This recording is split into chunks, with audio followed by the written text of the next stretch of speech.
La idea del proyecto surge, bueno, yo vuelvo a releer la novela que me pasó, que la leí en la carrera, yo estudié periodismo y fue una novela que cuando la leí me marcó, ¿no? La historia me pareció súper, una historia de amor, pero una historia de amor muy especial y ambientada en un mundo pues, de la noche, del jazz, ¿no? De la música y con ciudades que aparte pues, que a mí me resultaban muy atractivas como San Sebastián, Lisboa. Entonces bueno, la releí hace como 2 años. La verdad que me volvió ¿no? a enamorar y cuando bueno, la compartí con Sandra y pues empezamos a imaginar qué podríamos hacer y el concepto que pensamos es qué joyas crearíamos, ¿no? nosotros para Lucrecia, que es el personaje femenino. Y bueno, y con Sandra empezamos a bucear también, después de hablar la primera vez con Antonio, en los orígenes del jazz, ¿no? Y en películas que contaban un poco ese mundo. Y bueno, hay una que nos marcó bastante que se llama Cotton Club y que además luego compartiéndolo con Antonio nos dijo que era muy, ¿no? que tenía mucho sentido, ¿no? También bucear en esa película para inspirarnos, porque era muy difícil al final partir de una novela en la que Antonio ni siquiera describe muy bien al personaje, o sea, cada uno nos la hemos imaginado de una manera, pero resultaba como muy conceptual, pero también muy atractivo, pues hacer, ¿no? crear nosotros las joyas para una persona ¿no? un personaje que ni siquiera, ¿no? Hay imágenes sobre ella, ¿no? Nosotros siempre partimos de conceptos más, pues menos etéreos, ¿no? O sea, como más concretos, y puede ser un viaje, puede ser una película, pero siempre hay imágenes, ¿no? Aquí era como nuestra colección quizá más difícil a nivel creativo, ¿no? Y Sandra y todo el resto del equipo de diseño pues han hecho un trabajo, creo que pues fabuloso, ¿no? Y espectacular y bueno, y luego teníamos nuestros debates internos de cómo era el personaje, que bueno, Antonio ahora te puede contar un poco la anécdota, bueno, que teníamos, cada uno las veíamos de una manera y Antonio nos sacó de dudas. Sí, o sea, esa era una de mis preguntas, que cómo veis cada uno a Lucrecia, cómo os la imagináis, porque es eso, no se describe. Hombre, yo fíjate que a mí ya casi se me ha olvidado, ¿sabes? Es decir, que hace mucho tiempo que me inventé esos personajes y entonces para mí, a mí lo que más me interesa, más que lo que yo haya imaginado, es ver cómo a partir de datos tan, como decía Gaby, tan etéreos, ¿no? Tan escasos, datos visuales concretos tan escasos, cómo eso puede fermentar en la imaginación del lector, ¿no? Porque es que así es como funciona la literatura, ¿no? La literatura no funciona que tú en tu libro pongas todo, sino que tú pongas lo suficiente como para que eso despierte en el lector algo, la creación de... Entonces nosotros, por ejemplo, en ningún momento decía el color del pelo que tenía el personaje, por ejemplo, ¿no? Ni nada de eso, ¿no? Porque hay una razón también en eso. Lucrecia en la novela es un personaje al que casi nunca se ve directamente, ¿no? La novela está contada por alguien al que Viralbo le ha contado lo que... Es decir, en la novela funciona mucho la imaginación. Lucrecia en la novela es una mujer imaginada o recordada, solo al final aparece delante del narrador, ¿no? Una vez, ¿no? Aparece y desaparece, ¿no? Así que para mí, con el tiempo, lo que me queda es esa conciencia de una persona a la vez muy soberana, es decir, una mujer que se busca su vida y que encuentra un tesoro, encuentra una manera de vivir en una libertad solitaria muy rara, ¿no? Es decir, una mujer muy imaginada por uno y otro, pero también una mujer en su propia identidad, ¿no? Y entonces a mí lo que me queda del personaje es eso, ¿no? Esa cuestión huidiza, ¿no? El misterio de cómo nos ven los demás y el misterio de cómo es cada persona, ¿no? ¿Y tú cómo te la imaginabas? Y una cosa que me ha interesado mucho ahora que has dicho que la leíste cuando eras estudiante y ahora, cambió la forma en la que te la imaginabas? Porque tú estabas en un momento distinto de tu vida. No mucho, o sea, quizás saqué más jugo, ¿no?, a detalles de esas ciudades que yo algunas ni había estado, ¿no? O sea, había visto fotos, pero no las había, digamos, vivido, ¿no? Y después, cuando era vuelta a leer, ya había estado varias veces en Lisboa, había estado muchas veces en San Sebastián, como que de alguna manera sitúas mucho mejor la historia, ¿no? Pero a nivel de los personajes, al final, el personaje de Lucrecia, que es el importante, ¿no?, sobre todo para nosotros, me resultaba igual, ¿no? Una persona muy misteriosa, muy magnética. Pues yo en particular la veía como una femme fatal, ¿no? Una persona que era la típica mujer que la ves y ¿no? Y todos nos damos la vuelta, ¿no? Y no todo el mundo, no todo el equipo estaba de acuerdo, ¿no? Pero yo la veía así, y Antonio más o menos, yo creo que también. Sí, al final es bonito porque al ser lo que tú dices, un poco una sombra, una persona que siempre un recuerdo o casi un fantasma, también en las joyas hay un poco de todos los personajes, un poco de toda su carga y de cómo ellos la veían. Y entonces, ¿cómo fue? O sea, a ti se te ocurre esto, te pones en contacto con él y a partir de ahí, contame. Sí, bueno, ahí primero yo a través de Carila Pique, que es colaboradora nuestra, pues le pedí que era la mejor forma de llegar a Antonio, ¿no? Y ella conoce a Elvira, a su mujer, y bueno, entre las dos consiguieron que Antonio se sentase un día a desayunar con nosotros. Tampoco era muy difícil. No. y bueno, le contamos esta pequeña locura que se nos había ocurrido. A él yo creo que le llamó mucho la atención ver su mundo, y además una novela que tiene ya 30 años, pues verla traducida en joyas, y Antonio nos ha dado básicamente libertad para hacer lo que hemos querido a nivel creativo, y luego tuvimos la suerte de pasar un fin de semana con Antonio en Lisboa, y que Antonio nos contase un poco, ¿no?, su Lisboa, porque además él no había visitado Lisboa hasta que fue a terminar la novela, ¿no? Es que todas son cosas también un poco fantasmales, ¿no? Porque cuando Gaby leyó la novela por primera vez, no había estado en Lisboa ni en San Sebastián, entonces te lo imaginas, ¿no? Yo, la mitad de la novela, tampoco había estado en Lisboa, ¿sabes? Y San Sebastián para mí era un recuerdo lejano de cuando había hecho el servicio militar, es decir, que estaba siempre el juego de la sugerencia, ¿no?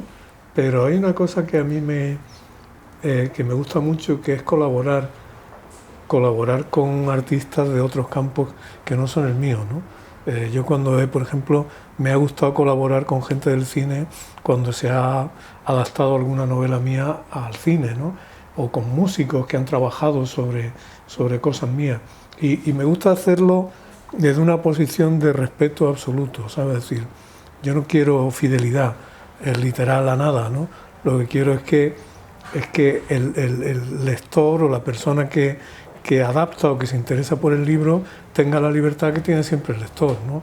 El lector tiene la libertad suprema de la imaginación, ¿no? Porque ahí, por eso el acto de leer es mucho más libre que el acto de ver una película, porque tú eres el soberano, tú eres el productor, el director, el figurinista, tú eres todo en tu cabeza, ¿no?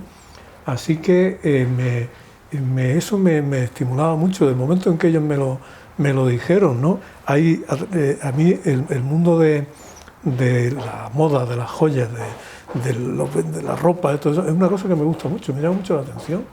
Entre otras cosas porque estoy casado con una mujer que sabe mucho de eso y que tiene mucho sentido del estilo, ¿sabes? Y que pone mucho estilo, mucho estilo no ya en cómo se viste, sino en cómo pone la mesa o en cómo pone unas flores en una... ¿sabes? Entonces esa dimensión estética yo he aprendido mucho de ella. Y yo creo que ese aprendizaje me ha educado para saber apreciar lo que estas personas hacen, ¿no? Sí, que además que aunque a veces quizás se frivolice por gente más purista o lo que sea, es un prisma para hablar de otras muchas cosas, en este caso de literatura o en caso de otras colaboraciones que habéis hecho con todo tipo de campos, o sea, se ve. Y para ti fue muy distinto ver tu novela interpretada en unas joyas que verla en la película o en el ballet que se hizo. ¿Fue distinto o...? Mira, la sensación que yo he tenido, las joyas se parecen mucho más a la novela de lo que se parecía a la película, por ejemplo. Lo bueno de Qué honor. No, es así. Es así.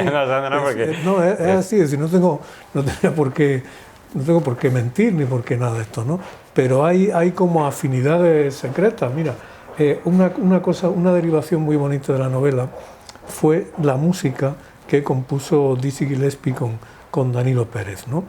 Entonces ellos también partían de un libro en el que yo había contado canciones. En el libro hay una serie de canciones, muchas de ellas no existen, me las había inventado yo, ¿sabes? Yo solamente ponía el título, ¿no? Entonces, a partir de esas canciones, inventadas por mí, unos músicos hicieron canciones de verdad, en las que se basó ese ballet, ¿no? Entonces, como un sistema de resonancias, ¿no? Y luego hay otra cosa que a mí me gusta mucho resaltar, que es el respeto que inspira el trabajo bien hecho, ¿no? Es decir, el respeto, digo, mi formación es de historiador del arte, ¿no? Y yo tengo mucha curiosidad por todo, y ver cómo una persona, me interesan mucho procesos creativos distintos del mío, ¿no? Es decir, cómo es el proceso creativo de una joya, por ejemplo, ¿no? Cómo ocurre eso, ¿no? Cómo Sandra, a partir de un libro y de una serie de conversaciones, va creando eso, ¿no? Cómo los artesanos que trabajan aquí hacen esa cosa que tiene ese nivel de precisión ¿no? Entonces eso es apasionante de observar, ¿no? Aquí el reto en la colección, sobre todo ahí en los pendientes y en la pulsera, tienen un nivel de movilidad, que era lo que buscábamos, sobre todo en los pendientes, que pareciesen flecos, ¿no? O sea, al final eso es muy fácil quizá con bisutería o con textil, pero con una joya es muy complicado, y al final ha sido como un reto a nivel artesanal conseguir que tenga este movimiento, ¿no? Y las pulseras igual, se adaptan a la muñeca de una manera súper especial, ¿no? Y yo me quedo, la primera vez que le enseñamos la colección a Antonio, más que era un sábado, porque teníamos todos una agenda complicada. Y estábamos saliendo estábamos saliendo del túnel. Sí, y cuando lo vio, me dijo, es que estas piezas son muy sensuales, ¿no? Y ahí nos dio como la pista de que lo habíamos hecho muy bien, porque era lo que buscábamos, ¿no? Que tuviesen esa sensualidad. Y luego una cosa que nosotros habíamos buscado, pero sin decírselo a nadie, que era, al final el blanco y el negro es muy jazz, ¿no? Y se parece mucho a las teclas de un piano. Y Antonio nos dijo también enseguida, ¿no? Esto es que refleja muy bien el mundo del jazz. El mundo del jazz y el de la novela está muy asociado también con el cine negro, con el cine en blanco y negro, ¿no? Que es un cine que tiene el film noir americano tiene unos códigos estéticos muy rigurosos, ¿sabes? Es un cine muy disciplinado visualmente, ¿no? Anoche estaba yo viendo una película extraordinaria de Fritz Lang de los años 40, ¿no? Y tú ese rigor, ¿no? El blanco, el negro, la austeridad del colorido, paradójicamente crea una cantidad de matices. Claro, si tú esas películas las pones en color, pierden, ¿no? Igual que si estas joyas las ves, tienen más colores, ¿no?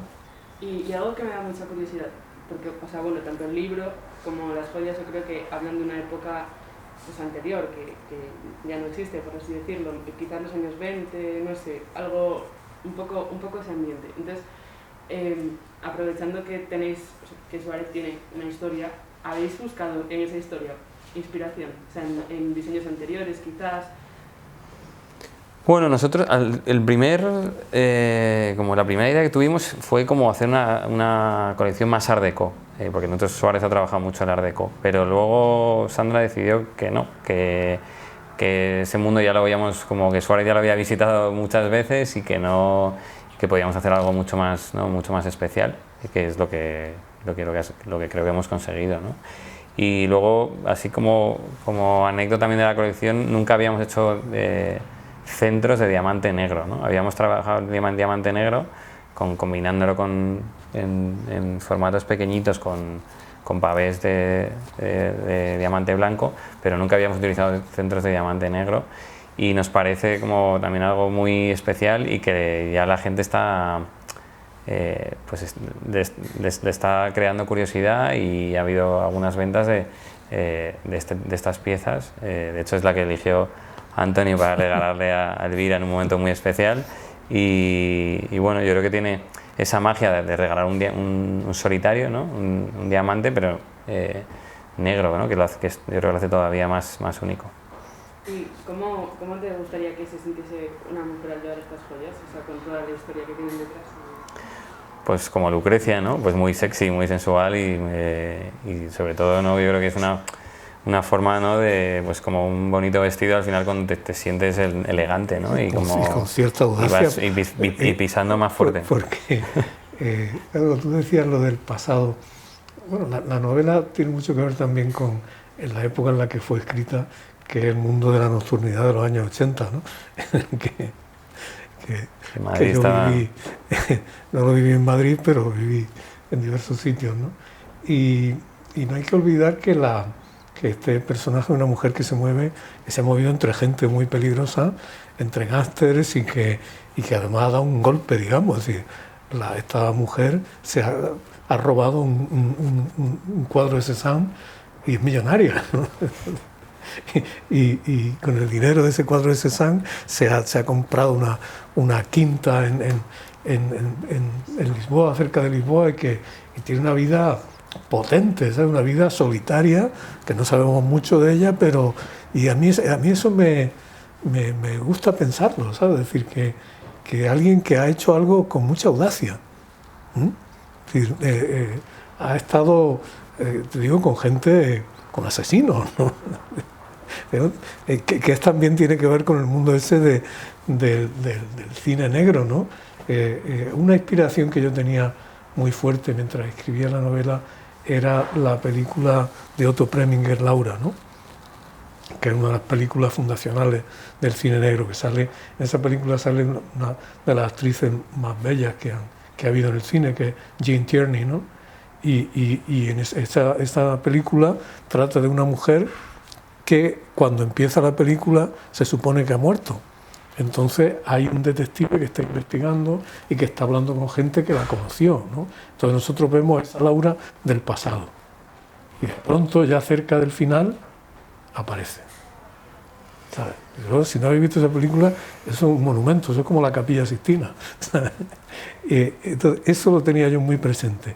Aparece de pronto con una gabardina, ¿no? Una gabardina blanca, una noche de lluvia, una maravilla, ¿no?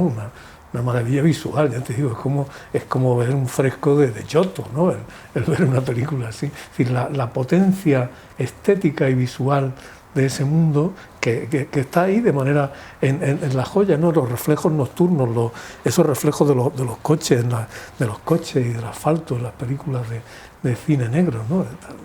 Sí, y la niebla y o sea, al final ese universo que tú creaste bebía mucho, pues ahora mismo, pues, del cine. Mucho, sí. Y pues, ¿cómo mezclabas eso con lo que tú vivías en ese momento, que era al final la noche de Madrid, que era distinta? Aunque en esencia fuese parecida, estéticamente supongo que era distinta. Ah, sí, completamente. Porque había un efecto también de distanciamiento, ¿sabes? Es decir, a mí no me interesaba hacer una crónica literal de la noche, en mi caso lo que yo mejor conocía era la de Granada, porque también era bastante banal, ¿no? Era gente tomando gin tonic en sitios que olían mucho a humo, ¿no? Es decir, aquello tampoco era nada del otro mundo, ¿no? A mí lo que me interesaba era la pasión, ¿sabes? La pasión amorosa, ¿no? Es decir, la película, la novela, yo creo que lo que puede salvarla, porque hay muchos elementos, digamos, culturalistas, referencias, pero lo que no es culturalista ni referencial ni nada es que hay una pasión ahí, hay una pasión amorosa. Y entonces la pasión yo creo que se expresa muy bien con estos lenguajes tan formales, ¿no? tan cuidados, ¿no? ¿Y de cuándo o de dónde te venía todo ese interés por la estética del mundo del jazz, el cotton club? Por aficiones que tiene uno. Es decir, yo soy muy aficionado a la música, ¿no? Entonces, para las personas de mi generación, la música pop y todo eso fue una libertad, fue una cosa de liberación tremenda, ¿no? Es decir, tú imagínate lo que era a principios de los años 70, de pronto escuchar a Jimi Hendrix, a Janis Joplin, a todos aquellos músicos que venían a escuchar la balada de John y Yoko, de John Lennon, ¿no? Una cosa, los Doors, ¿no? ¿Verdad? Tú estabas en aquel mundo cateto y católico y clerical y todo eso, y aquello era como una descarga eléctrica, ¿no? Entonces mi principal camino de todo eso fue a través de la música, a través de la afición a la música, la afición a la lengua inglesa, ¿no? En esa época aprender inglés era una cosa un poco rupturista, porque digamos que lo que te enseñaban en el bachillerato era el francés y el latín y todo eso, ¿no? Pero tú, que tenías aquellas canciones en inglés, tú querías saber lo que decían, ¿no? Entonces, así que de ahí viene de una pasión de rebeldía, ¿sabes? De rebeldía y de ruptura con el mundo que teníamos alrededor nuestro, que en ese momento para nosotros era un mundo muy cerrado, muy pobre, muy, ¿sabes? Muy limitado. Y una pregunta que os quería hacer a los dos, porque no sé, creo que estáis en contacto con ellos, cada uno a vuestra manera, y ¿qué es para vosotros la belleza? Es una pregunta que no sé, es una pregunta complicada, la verdad. Yo creo que cada uno encuentra la belleza donde... Cada uno la encontramos en un sitio, ¿no? Porque al final la belleza puede ser una mujer, la belleza puede ser un cuadro, o la belleza puede ser un atardecer en un sitio maravilloso, ¿no? Entonces, cada uno tenemos nuestro concepto de belleza, incluso, por ejemplo, con Sandra, que para ella, si nos preguntas a los dos, vamos a decirte dos cosas completamente distintas, ¿no? Para mí es yo qué sé, el desierto de Uyuni en Bolivia, y para Sandra es una iglesia en Sicilia, ¿no? Pues supongo que para Antonio igual, ¿no? Cada uno la encontramos en lugares muy diferentes o en personas muy diferentes. O sea, yo creo que probablemente el tipo de mujer que le gusta a Antonio y a mí sea completamente diferente, ¿no? Entonces yo creo que definir la belleza es súper complicado, ¿no? O sea, es encasillarla. Cada uno la encontramos en personas y lugares muy distintos. Claro, no definirla, ¿no? Sino eso, lo que juega en tu vida. Yo creo que es como que la belleza la percibes como un deslumbramiento, ¿no? Un deslumbramiento que además es un deslumbramiento frecuente, ¿no? Hay quien dice que la belleza es una cosa rara, ¿no? Que una persona bella es muy singular. Yo creo que el mundo está lleno de belleza. Es decir, y creo que un aprendizaje, por lo menos un aprendizaje de mi vida, ha sido el aprendizaje de la belleza, ¿no? De la belleza como eso, el conocimiento, la intuición de la armonía, ¿no? La intuición como de eso te digo, de un deslumbramiento, de una posibilidad de felicidad, ¿no? Y está, yo creo que es una cosa que tú lo vas reconociendo inmediatamente en todo, ¿no? Y como te decía, yo creo que el aprendizaje yo he descubierto que hay personas que parecen muy sensibles a la belleza de aquello que es canónicamente bello, ¿no?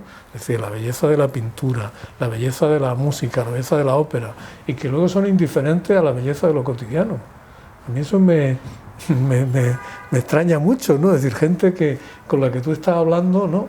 Y parece que tiene mucha sensibilidad, y luego ves cómo se comporta, o cómo habla, o cómo pone la mesa, ¿no? Dice, para mí es como una relación armónica con el mundo que incluye todo, ¿no? Te digo, para mí creo que la belleza es un hecho común. ¿Y creéis que la sensibilidad es algo que se puede trabajar, o que se entrena, que es como una especie de músculo? Seguro, yo estoy convencido. Yo he tenido la suerte de nacer rodeado de cosas bonitas, ¿no? Como al final, yo me recuerdo siempre a mi padre desde que soy muy pequeño viendo diamantes y zafiros, ¿no? en su despacho. Entonces he tenido la suerte de vivir un mundo en ese sentido muy cercano a la belleza. Pero por ejemplo yo no era tan fanático del arte hasta hace no tanto, ¿no? Y también pues he tenido la suerte de conocer a gente que sabe mucho más que yo de arte, de los que he ido aprendiendo, y pues ahora soy mucho más capaz de disfrutar de la pintura de lo que era hace 5 o 6 años, ¿no? Y De la música siempre he disfrutado, de la literatura pues he tenido mis rachas, ¿no? Yo creo que todas las pasamos, hay épocas que leemos más y que leemos menos, pero seguro eso se trabaja, vamos, eso estoy convencido. Sí, yo creo que eso es uno de los... Es decir, la sensibilidad se educa, y se educa es malo, se educa bien, es decir, te pueden educar para... Pero además yo creo que educar la sensibilidad en lo musical, en lo estético, en lo literario, es algo que da mucha felicidad en la vida, ¿no? Es decir, se disfruta mucho, porque disfrutas de cosas muchas veces que parecen gratuitas, ¿no? Algo que he aprendido ha sido a apreciar, como te decía antes, la belleza en ámbitos en los que antes no me fijaba. La belleza, ahora tengo un amigo que está escribiendo un libro que es jardinero, y está escribiendo un libro sobre hierbas silvestres de la ciudad. O sea, es un erudito tremendo, ¿no? Entonces, este hombre a lo que se dedica es a estudiar las hierbas que tú encuentras en la acera, y me lo ha contagiado, ¿no? Entonces yo voy y ya reconozco algunas especies, y tú dices, es que la sensibilidad yo creo que es una manera de estar despierto, ¿no? En el budismo zen hay una cosa que el golpe llaman el satori, ¿no? Que es la iluminación súbita, ¿no? Que es que tú estás con los ojos cerrados, tú crees que estás viendo pero no ves, y de pronto tú ves, igual que ves a una persona, cuando te enamoras de pronto ves radicalmente a una persona, ¿no? Cuando en momentos fundamentales ves, ¿no? Ves con una intensidad absoluta, ¿no? Y yo creo que eso es una de las mayores fuentes de bienestar y de paz de espíritu que puede tener una persona, ¿no?